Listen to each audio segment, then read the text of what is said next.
हाय दोस्तों, जय हिंद। आज आपका टॉपिक है ट्रांसफार्मर पार्ट 3, एकता टेक्निकल कोचिंग से जितेंद्र सर। चलिए दोस्तों, प्रारंभ करते हैं। पहला पॉइंट है 200 केवीए तक के ट्रांसफार्मरों को वितरण ट्रांसफार्मर कहते हैं। 10 केवीए से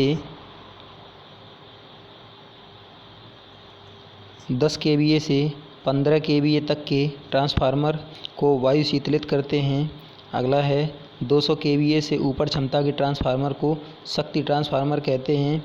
अगला है ट्रांसफार्मर का कार्य सिद्धांत स्थैतिक प्रेरण सिद्धांत पर आधारित है। अगला क्वेश्चन है ट्रांसफार्मर की प्राथमिक व द्वितीयक कुंडलन के मध्य प्रतिरोध अनंत होता है। यहाँ देख लीजिए दोस्तों,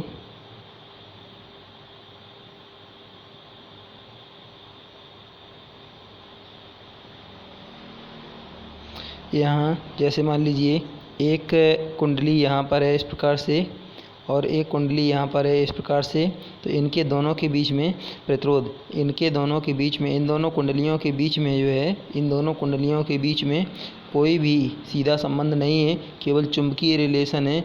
अर्थात इसका रेजिस्टेंस जो है वो इनफाइनाइट हो जाएगा। जब ये सीधा विद्युतीय रूप से सीधे सीधे ही जुड़े होते हैं, ठीक है, यांत्रिक रूप से जब ये सीधे सीधे जुड़े होते हैं, तब इसमें रेजिस्टेंस हमारा शून्य हो सकता है या बहुत अति निम्न हो सकता है।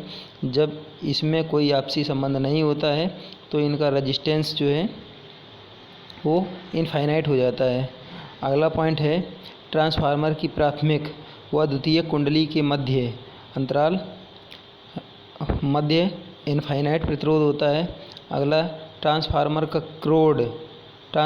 क्रोड प्रचलित बनाया जाता है, जिससे भंवर धारा हानियाँ कम होती हैं। अगला है ट्रांसफार्मर में प्रत्यावर्ती फ्लक्स के कारण प्राथमिक कुंडली की सप्लाई द्वितीयक कुंडली में ट्रांसफ़र हो जाती है। अगला है ट्रांसफार्मर की दोनों कुंडलन के मध्य कोई विद्युतीय संयोजन नहीं होता, जबकि चुंबकीय संयोजन होता है। एक कुंडली से फ्लक्स जाकर के दूसरी कुंडली में चला जाता है, जिसको प्रेरण का सिद्धांत कहते हैं। अगला है पॉइंट ट्रांसफार्मर के संरक्षक को कंजर्वेटर भी कहा जाता है।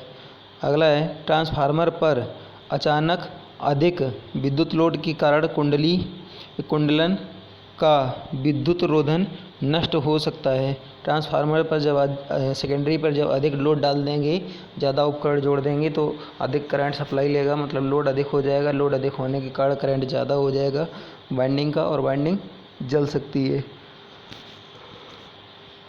अगला पॉइंट है ट्रांसफार्मर की बुशिंग पोर्सिलेन या कांच की बनी होती है। अगला है ट्रांसफार्मर की क्रोड बंद चुंबकीय युग्मन या कपलिंग तथा फ्लक्स के लिए निम्न प्रतिष्ठम्भ या लो रिलक्टेंस पथ प्रदान करती है। अगला है CRGO, इसका फुल नेम होता है cold rolled grain oriented steel, Hindi में कह सकते हैं, या फिर इसका एक अन्य नाम और होता है सिलिकॉन स्टील लेमिनेशन भी कहते हैं इसको। अगला है ट्रांसफार्मर के विभिन्न भागों में होने वाले दोषों का वर्गीकरण। अब यहाँ देखिए किस भाग में कितना दोष होता है और कितना परसेंटेज रहता है। यहाँ देखिए दोस्तों, यहाँ है नंबर 1, इसमें देखिए कुंडलन, कमतार, बुशिंग छड़, इनमें सभी में 55% का दोष होता है। बुशिंग में 16% का दोष होता है। टेप चेंजर में 12% का दोष होता है। क्रोड में 2% का दोष होता है। अगला है टैंक में 7% का दोष होता है। कंजर्वेटर में 8% का दोष होता है।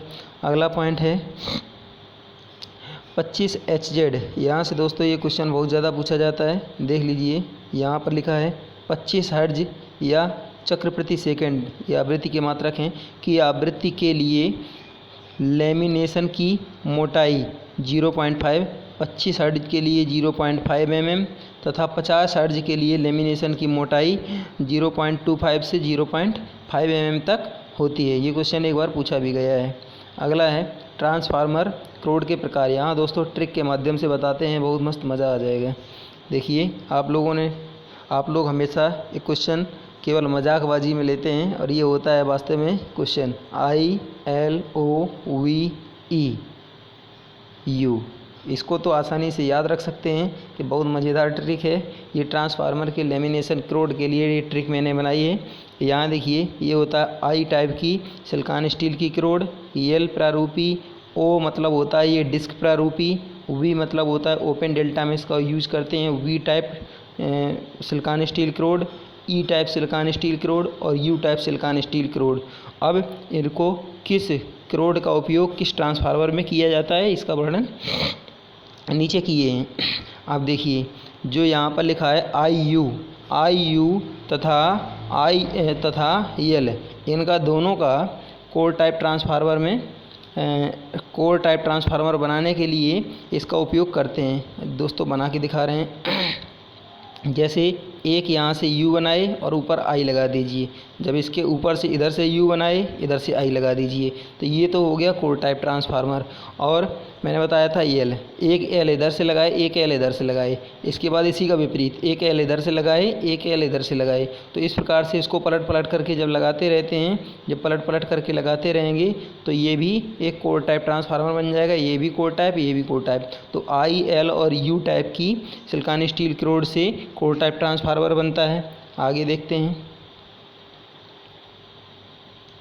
जबकि ई और आई, इस ई और आई टाइप की सिलिकॉन स्टील क्रोड से सेल टाइप ट्रांसफार्मर का निर्माण होता है। यहाँ दोस्तों देखो बनाए हैं, ये ई टाइप क्रोड नीचे की तरफ लगा हुआ है, ये आई टाइप लगा है, फिर एक बार इधर से पलट करके लगा देंगे, इस प्रकार से इधर आई लगा देंगे। यही क्रम बार बार दोहराते रहते हैं तो ये एक बंद चुंबकीय पथ बन जाता है और इसमें रिलक्टेंस का वैल्यू घट जाता है और यहाँ से फ्लक्स कंटिन्यू प्रदान होता है। हाँ, एक क्वेश्चन और, जो क्रोड टाइप ट्रांसफार्मर होते हैं इसमें इस प्रकार से जो क्रोड टाइप ट्रांसफार्मर होता है इसमें कुंडली तो होती है दोनों ओर कुंडली होती है और इसमें फ्लक्स प्रवाह का केवल एक ही मार्ग होता है, फ्लक्स क्षरण अधिक होता है।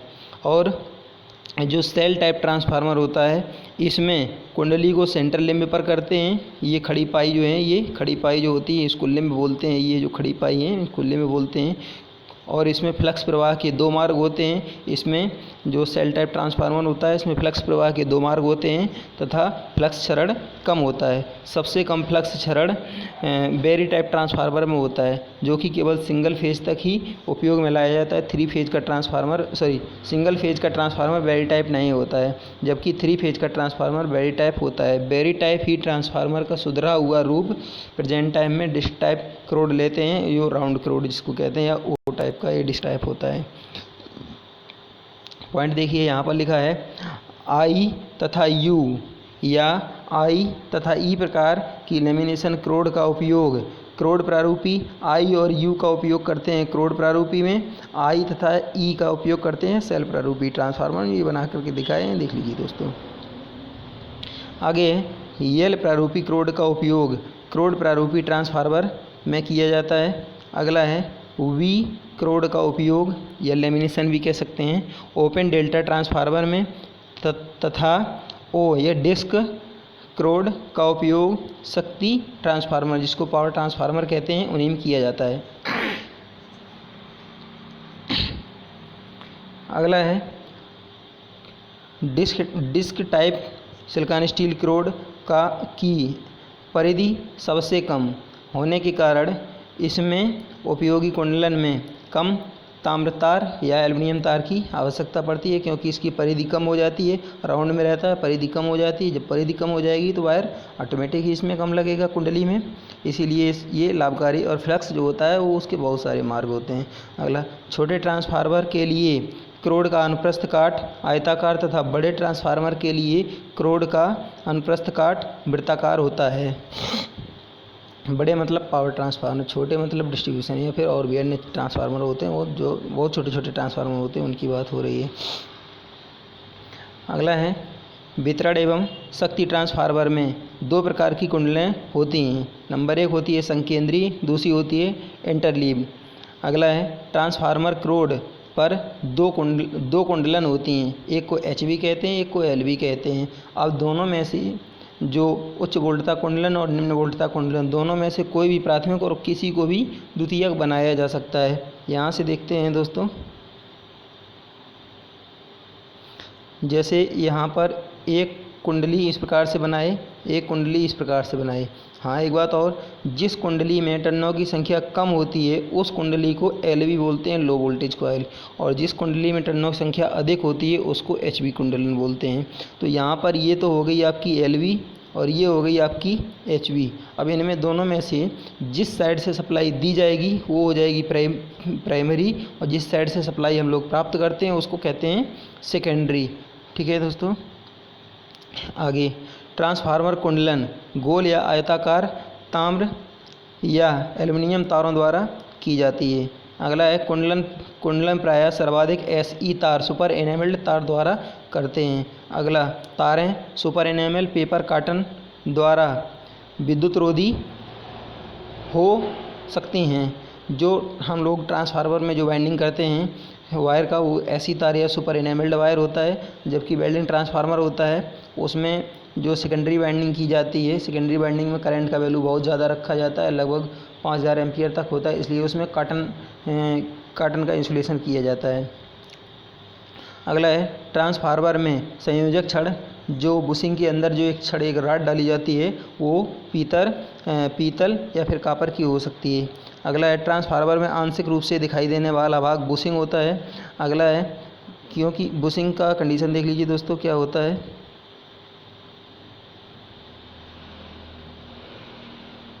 बुशिंग जो होता है, जैसे मान लीजिए ये टैंक है, ठीक है, और ये इसका बॉक्स है, इस प्रकार से ये बुशिंग बॉक्स या टर्मिनल बॉक्स कह सकते हैं। यहाँ पर बुशिंग बाहर की तरफ आधा अंदर होता है और आधा बाहर की तरफ इस प्रकार से निकला होता है, इस प्रकार से। तो इसी के अंदर ये राड पड़ी होती है, ये इस प्रकार से ये राड पड़ी होती है, तो इसको बुशिंग राड भी बोल सकते हैं। तो ये जो बुशिंग जो होता है, आंशिक दिखाई देने वाला भाग आधा ऊपर रहता है, आधा अंदर रहता है, इसलिए इसको आंशिक दिखाई देने वाला भाग कहते हैं। और ये जो राड है, इसी का कनेक्शन अंदर वाइंडिंग से करते हैं, ऊपर जो सप्लाई लाइन होती है उसका कनेक्शन यहाँ पर कर दिया जाता है। लग यहाँ पर कोने पर ऊपर लग लगाते हैं, लग के द्वारा इसमें कनेक्शन किया जाता है। तो ये राड की बात हो रही, जो ये राड है ये आपकी कॉपर की हो सकती है या पीतल की हो सकती है। अगला, ट्रांसफार्मर ढक्कन व टैंक के मध्य गैस्केट तेल रिसाव को रोकता है। अब ये गैस्केट जो होता है, ये नीचे लिखा है, गैस्केट प्रायः नियोप्रीन पदार्थ से बनाया जाता है, इसे पैकिंग भी कहा जाता है। अब ये देखिए दोस्तों, ये क्या पोजीशन है, जो गैस्केट, जैसे मान लीजिए ये आपका टैंक है, इस प्रकार से आपका ये टैंक है, मान लीजिए ये टैंक है, ये पोजीशन में ये टैंक है पूरा। इसके ऊपर यहाँ पर ये चारों तरफ जो है एक रबर सीट लगाई जाएगी और इसके ऊपर ढक्कन लगा दिया जाता है इस प्रकार से, और ढक्कन को नट बोल्ट के द्वारा कस दिया जाता है या वेल्डिंग कर दी जाती है। ठीक है, तो इसमें से जब कार्य अवस्था, यहाँ कंजर्वेटर ऊपर लगा होता है, बुकोज रिले वगैरह यहीं पर ऐसे लगा देते हैं, वेंट पाइप यहाँ पर लगा होता है।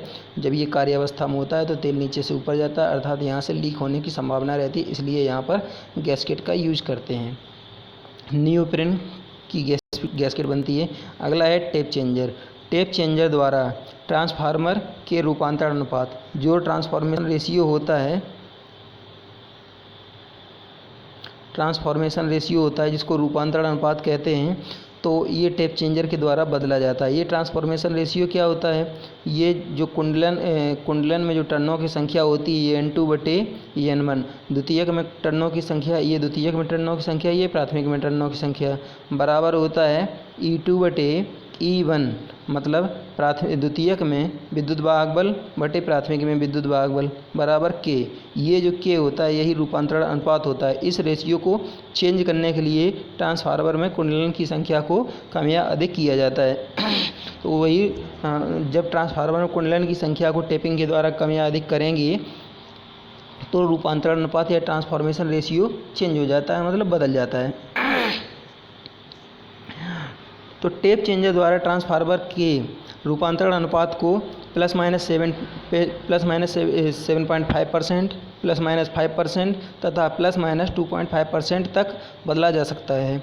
अगला पॉइंट है, टेप चेंजर एक स्विच होता है, इसे ट्रांसफार्मर के टैंक की दीवार या ढक्कन पर लगाया जाता है। अगला है टैंक ट्रांसफार्मर तेल के लिए कुंड का कार्य करता है। जो ट्रांसफार्मर होता है जिसमें कुंडली की जाती है, उस ट्रांसफार्मर को उठा करके एक मतलब कुंड में रखते हैं और उसी में क्या करते हैं, भर देते हैं तेल। तो ट्रांसफार्मर का जो टैंक होता है वो कुंड का कार्य करता है, तेल भरा जाता है उसमें, यदि तेल शीतलित ट्रांसफार्मर है तो। अगला है कैपिलरी ट्यूब। ट्रांसफार्मर के ताप कैपिलरी ट्यूब ट्रांसफार्मर के ताप सूचक का एक भाग होता है। यह ताप संवेदी वाल्व व खोल केस के मध्य जोड़ा जाता है। इसमें दाब उच्च होता है। यहाँ पर एक सिस्टम होता है, जब ट्रांसफार्मर के अंदर का टेम्परेचर हम लोग नापते हैं तो ट्रांसफार्मर को इस प्रकार से, ट्रांसफार्मर मान लीजिए है तो यहाँ पर दीवार पर या फिर ऊपर की साइड में यहाँ से मान लीजिए एक मतलब जैसे मान लीजिए एक स्विच है उसको डाल लेते हैं, ठीक है, एक स्विच है इसको डाल देते हैं। तो इस स्विच के मध्य यहाँ पर लिखा है ताप सूचक, तो इसको ताप सूचक को इसको यहाँ से मतलब ये स्विच जो है इसको अंदर डाल देते हैं और यहाँ से एक ट्यूब जोड़ी जाती है, ये ट्यूब एक जोड़ी जाती है। इस ट्यूब को कैपिलरी ट्यूब बोलते हैं और यहाँ पर लगा होता है इसकी दीवार पर ये मीटर लगा होता है, ठीक है। तो ये जो मीटर लगा होता है ये टेम्परेचर दिखाता है, यहाँ इंडिकेशन होता है, ये टेम्परेचर दिखाता है कि कितना है। ये इसका ट्रांसफार्मर का जो अंदर का टेम्परेचर होता है ये -40 डिग्री से +40 डिग्री तक मतलब लेते हैं, संभवतः इतना ही होता है। ये जो ट्यूब है इस ट्यूब का नाम है कैपिलरी ट्यूब। इसमें जो है प्रेशर अधिक रहता है, मतलब दबाव पर ये कार्य करता है।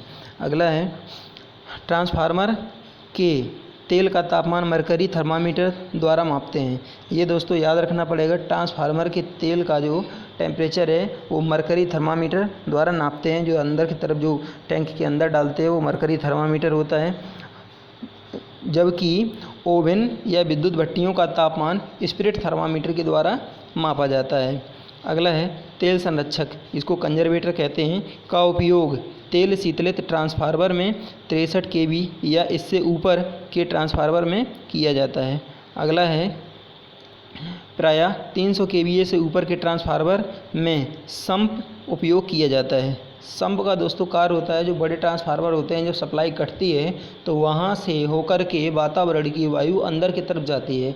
जब सप्लाई आती है तो तेल में होता है प्रसार, जब प्रसार होगा तो अंदर की वायु ट्रांसफार्मर से बाहर की ओर। जब सप्लाई कटती है तो ट्रांसफार्मर में बाहर की वायु अंदर की तरफ जाती है, तो इसको कहते हैं सांस लेना, मतलब ट्रांसफार्मर सांस लेता है। कभी कभी क्वेश्चन पूछ दिया जाता है कि ट्रांसफार्मर सांस किस यंत्र के किसके द्वारा लेता है, तो यही आंसर है उसका, सम्प के द्वारा। तो दोस्तों याद रखेंगे 300 kVA से ऊपर के ट्रांसफार्मर में सम्प उपयोग किया जाता है। अगला है कंजर्वेटर की कुल क्षमता ट्रांसफार्मर टैंक के तेल आयतन का 10% से 12% या 1/10 भाग होता है। देख लीजिए दोस्तों, यहाँ पर जैसे ये ट्रांसफार्मर बनाया गया है, ये ट्रांसफार्मर है, इसके ऊपर जो कंजर्वेटर ये लगाया जाता है, एक टैंक लगाया जाता है, ठीक है, ड्रम टाइप। तो इसका हिस्सा होता है 1/10 और इसका भाग होता है जैसे ये पूरा है तो ये अगर संपूर्ण है तो इसका 10वां हिस्सा ये कंजर्वेटर होता है। या इसमें जैसे मान लीजिए ये टैंक में अगर 100 किलोग्राम तेल अगर इसमें डाला गया, 100 किलोग्राम ऑयल इसमें डाला गया, तो कंजर्वेटर में 10 से 12 kg तेल चला जाएगा। इसकी क्षमता होती है कैपेसिटी कंजर्वेटर की। चलिए दोस्तों आगे, ट्रांसफार्मर का तापमान -35 डिग्री सेंटीग्रेड से +30 डिग्री सेंटीग्रेड तक परिवर्तित होने पर तेल का आयतन, जब ट्रांसफार्मर का टेम्परेचर, जब सप्लाई आती है उस अवस्था की बात कर रहे हैं, ट्रांसफार्मर का जो टेम्परेचर है वो -35 से +30 डिग्री सेंटीग्रेड तक जब वेरिएशन होता है, परिवर्ती होता है, तो उस समय ट्रांसफार्मर के तेल के आयतन में 8.5% की वृद्धि हो जाती है। इतना आयतन उसका, यह आयतन का प्रसार हो जाता है। जब आयतन का टैंक के अंदर तेल के आयतन का प्रसार होगा तो अंदर की वायु बाहर जाती है। जब सप्लाई कटती है तो तेल ठंडा होता है, तो जितना ये प्रसार हुआ है इतना ही घटेगा। जब घटेगा तो बाहर की वायु अंदर जाएगी, जिसको सांस लेना कहते हैं। ये क्रिया सम्प के द्वारा होती है। ट्रांसफार्मर सम्प से सांस लेता है, ये भी बताए गए हैं। अगला है बुकोल्य रिले, 630 kVA या इससे ऊपर क्षमता के ट्रांसफार्मर में टैंक या संरक्षक के मध्य पाइप द्वारा जोड़ा जाता है। इसको देख लीजिए, जैसे मान लीजिए ये ट्रांसफार्मर है, ये ट्रांसफार्मर है, इसके ऊपर यहाँ पर ये कंजर्वेटर लगाया गया है। तो यहाँ से एक पाइप के द्वारा यहाँ पर एक यंत्र लगाया जाता है, इसको ही यही आपका बुकोल्ज रिले होता है।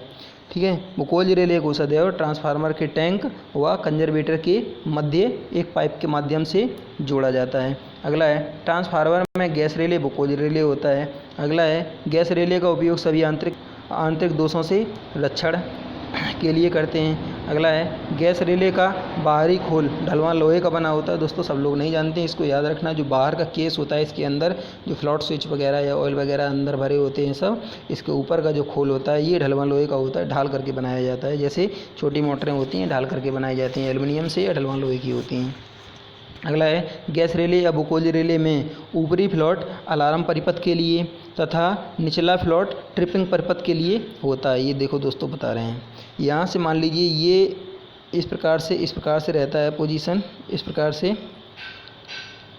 से ये रहता है कंजर्वेटर, इस प्रकार से ये बुकोल्ज रिले रहता है। एक फ्लॉट स्विच यहाँ होता है इस प्रकार से, इसी में फ्लॉट लगा रहता है। यहाँ पर मान लीजिए इसी में ये फ्लॉट लगा रहता है, यहाँ पर ये गोल सा, जिसके कारण ये तैरता है। और एक स्विच यहाँ पर है, इस प्रकार से होता है। तो इसमें यहाँ पर ये ऐसे मरकरी भरा होता है, यहाँ नीचे इसमें मरकरी भरा होता है, इसमें भी ये फ्लॉट लगा रहेगा। अब एक कॉन्टैक्ट यहाँ होता है, एक कॉन्टैक्ट यहाँ होता है। इस प्रकार से ये मान लीजिए इधर की तरफ निकल गए, एक कॉन्टैक्ट यहाँ होता है, ये मान लीजिए इधर की तरफ निकल गए। ये दो सप्लाई सिरे इधर हैं, दो सप्लाई सिरे इधर हैं। तो ये ऊपर वाला जो फ्लॉट है ये अलार्म के लिए जाता है। इस फ्लॉट के ये वायर का जो संयोजन है ये अलार्म सर्किट के लिए जाएगा। ठीक है, सूचना के लिए जो आवाज़ देगा। और ये सर्किट जो है ये आपका ट्रिपिंग सर्किट के लिए जाएगा, जिससे सर्किट ब्रेकर ऑफ हो जाता है और गंभीर दोष के समय बुकोल्ज रिले जो है सर्किट को ट्रिप करेगा और अलार्म भी बजाएगा। तो इससे सभी दोषों से, ट्रांसफार्मर के सभी दोषों से बचा जा सकता है जो ट्रांसफार्मर के अंदर दोष होने वाले हैं। अगला है बेंट पाइप का उपयोग 300 kVA या इससे ऊपर के ट्रांसफार्मर के ढक्कनों पर किया जाता है। अब यहाँ देखिए 300 kVA से ऊपर के अगर जो ट्रांसफार्मर हैं तो यहाँ पर इस प्रकार से ये ट्रांसफार्मर बनाया गया। तो यहाँ से इस प्रकार से एक पाइप लगाया जाता है, ऐसे इस प्रकार से एक पाइप होता है, इस प्रकार से एक पाइप होता है। इस पाइप का नाम जो है ये बेंट पाइप है, क्योंकि मुड़ा हुआ है, बैंड जैसा मुड़ा हुआ है, इसको बेंट पाइप कहते हैं। अगर 300 kVA से नीचे के ट्रांसफार्मर हैं, 300 kVA से नीचे के ट्रांसफार्मर, तो कुछ ट्रांसफार्मर पर आपको कंजर्वेटर के ऊपर ये बेंट पाइप देखने के लिए मिलेगा, लेकिन जो ज़्यादा बड़े ट्रांसफार्मर हो तो उसमें ढक्कन पर ही लगाते हैं। यहाँ पर एक कांच की पट्टी लगाई जाती है जिसको डायफ्राम नाम से जानते हैं। यहाँ पर कांच की एक पट्टी होती है। ये होता क्या है कि जब ट्रांसफार्मर के अंदर कोई गंभीर दोष आता है, तो गैसें बहुत तीव्रता से बनती हैं। जब गैसें बहुत ही ज़्यादा तीव्रता से बनती हैं तो ट्रांसफार्मर के अंदर मतलब उसका प्रसार होगा और ट्रांसफार्मर फट सकता है। तो ये गैसें यहाँ से तेल सहित यहाँ से जाती हैं और कांच की पट्टी पर गिरती हैं। ये कांच की पट्टी टूट जाती है और यहाँ से अंदर की सभी गैसें यहाँ से निकल जाती हैं, अर्थात विस्फोट की अवस्था में ये बेंट पाइप ट्रांसफार्मर की रक्षा करता है। अगला है ट्रांसफार्मर पर लगे बेंट पाइप का एक सिरा कांच की पट्टी डायफ्राम से बंद होता है, जो बाहर वाला सिरा है। अंदर वाला तो ट्रांसफार्मर के टैंक में खुला रहता है। अगला है ट्रांसफार्मर में तीव्र गैसों के कारण विस्फोट से बचाने के लिए बेंट पाइप का उपयोग किया जाता है, जैसे कि बता गए हैं। अगला है ब्रीदर दो प्रकार के होते हैं, साधारण और सिरका जेल ब्रीदर। अब यहाँ पर सिलिका जेल ब्रीदर में जो सिलिका जेल उपयोग किया जाता है उसका कंडीशन है, यहाँ से एक क्वेश्चन हमेशा ही आता है पेपर में। देखिए दोस्तों, सिलिका जेल क्रिस्टल और रबों का रंग यहाँ पर है शुद्ध सिलिका जेल। पहला पॉइंट, शुद्ध सिलिका जेल नीले कलर का होता है, नमी युक्त सिलिका जेल गुलाबी रंग का होता है। अगर क्वेश्चन में कई बार UPPCL TG2 में आया है कि ताज़ा सिलिका जेल किस रंग का होता है, तो यहाँ पर सफ़ेद मानते हैं वो लोग आयोग वाले। इसको याद रखना दोस्तों, तीनों कंडीशन ये बहुत ज़्यादा पूछा जाता है पेपर में। देखिए दोस्तों, सिलिका जेल वाला क्वेश्चन था। यहाँ पर देख लीजिए, यहाँ पर शुद्ध सिलिका जेल दिखाई दिया है। यहाँ पर देखिए दोस्तों, यहाँ पर लिखा है सिलिका जेल, देखिए ये लिखा है, ये सिलिका जेल लिखा है, सिलिका जेल लिखा है। और ये भी लिखा है नीचे डू नॉट ईट, इसको खाना नहीं है, अगर खाएंगे तो मर सकते हैं। ये सिलिका जेल शुद्ध सिलिका जेल है ये, ठीक है। और इस सिलिका जेल को यदि खुले वातावरण में छोड़ दिया जाएगा तो कुछ दिन के बाद ये गुलाबी, पहले गुलाबी रंग का होगा, उसके बाद सफ़ेद हो जाता है। अगला देखिए और चित्र हैं दोस्तों, ये देखिए ट्रांसफार्मर का इतना प्यारा सा चित्र है, बहुत बड़ा सा।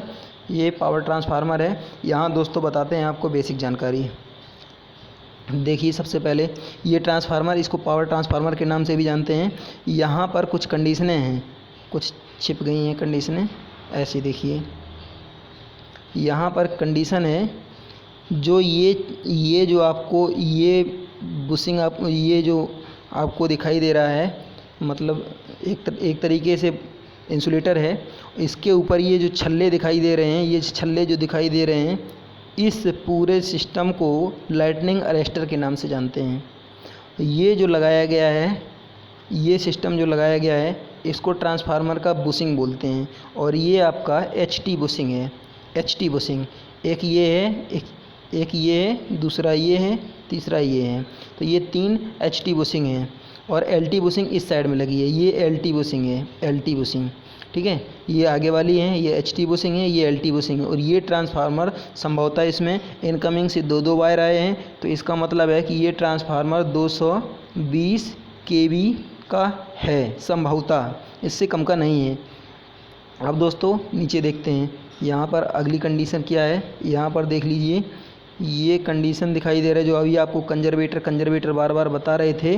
तो यही जो टैंक, जो ये टैंक दिखाई दे रहा है, यही आपका कंजर्वेटर है। इसको कंजर्वेटर के नाम से जानते हैं। LA मैंने आपको इधर बताया था लाइटनिंग अरेस्टर, इस साइड में भी देखो दिख रहा है, ये LA है।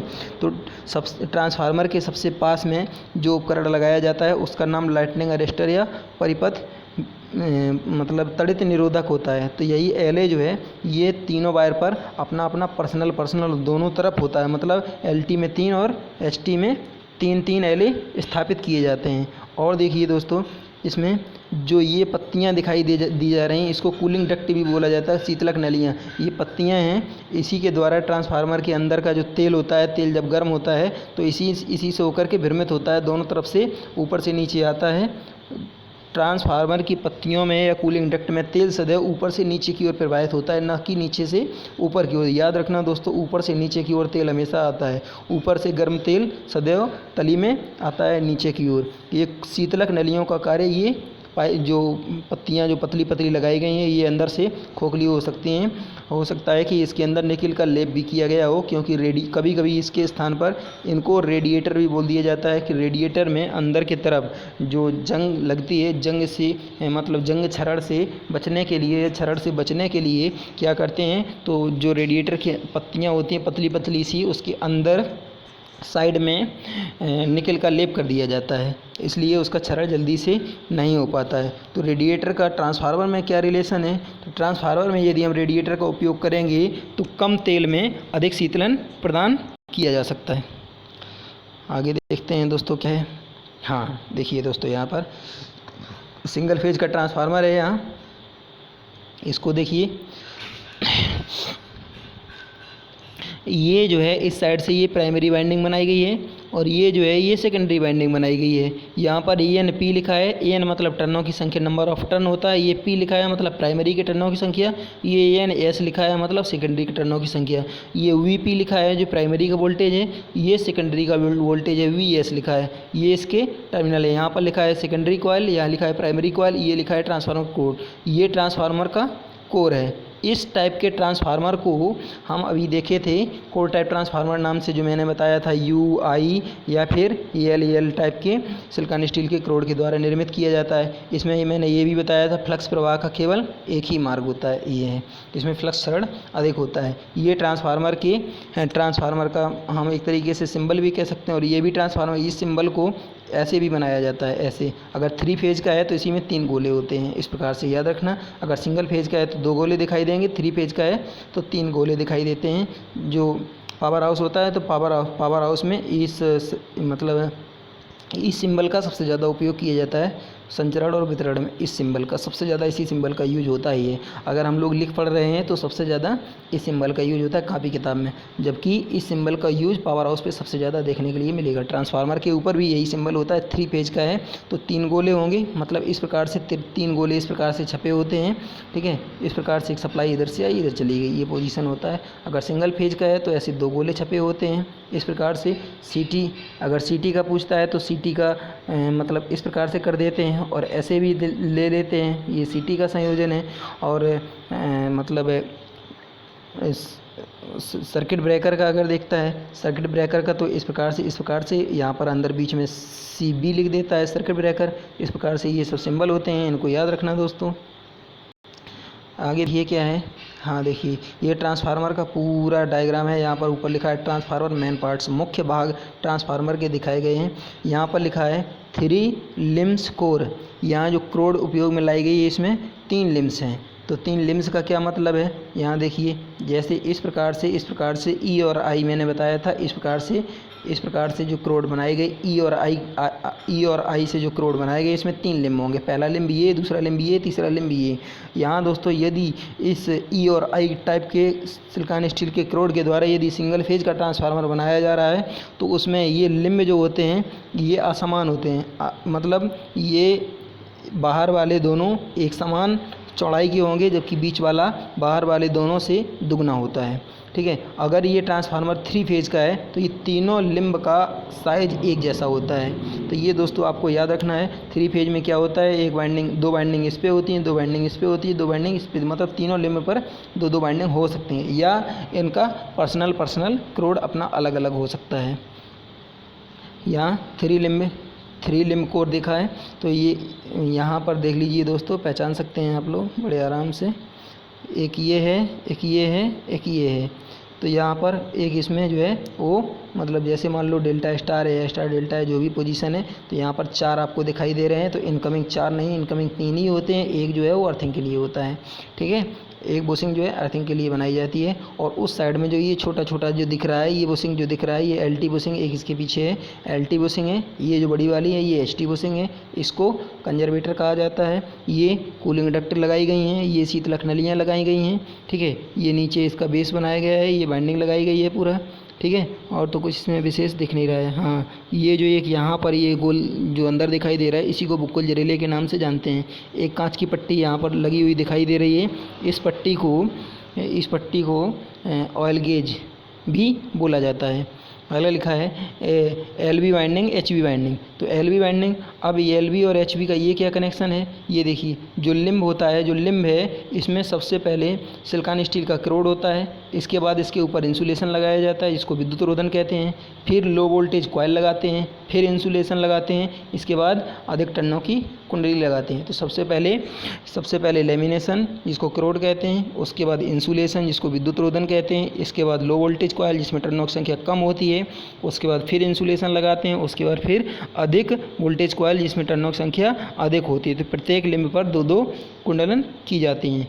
तो जिस कुंडली में टर्नों की संख्या कम है, अर्थात LV सदैव क्रोड के पास होती है और HV सदैव क्रोड से दूर रखी जाती है।